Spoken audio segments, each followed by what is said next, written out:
ఇప్పటికే బీజేపీ నేతలు తమ ఆశాభావాన్ని వ్యక్తం చేస్తున్నారు. ఇవే ఫలితాలు కంటిన్యూ అవుతాయని. చూడండి ఒకసారి పోలింగ్ కేంద్రాల దగ్గర, కౌంటింగ్ కేంద్రాల దగ్గర హడావిడిని కూడా మీరు ఆర్టీవీ స్క్రీన్ పైన చూడొచ్చు. కౌంటింగ్ కేంద్రాల లోపల నుంచి ఆర్టీవీ ఆ దృశ్యాలను మీకు అందిస్తోంది. కౌంటింగ్ కేంద్రాల లోపల కౌంటింగ్ ప్రక్రియ ఎలా కొనసాగుతుందో ప్రారంభమైన దగ్గర నుంచి ఆ వివరాలు మీకు అందిస్తుంది. ఆమ్ ఆద్మీ పార్టీ ప్రస్తుతం 19 నియోజకవర్గాల్లో లీడ్లో ఉంటే బీజేపీ 25 చోట్ల లీడ్లో ఉంది.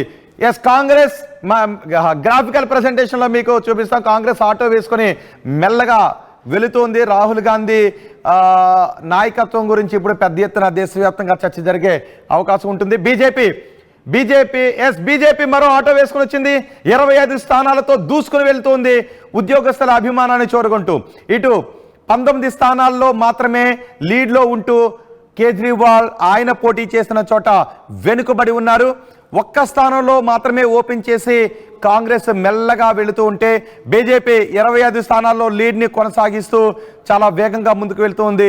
ఆమ్ ఆద్మీ పార్టీ 19 స్థానాల్లో లీడ్ని కొనసాగిస్తూ ముఖ్య నేతలందరూ కూడా వెనుకబడి ఉన్న పరిస్థితి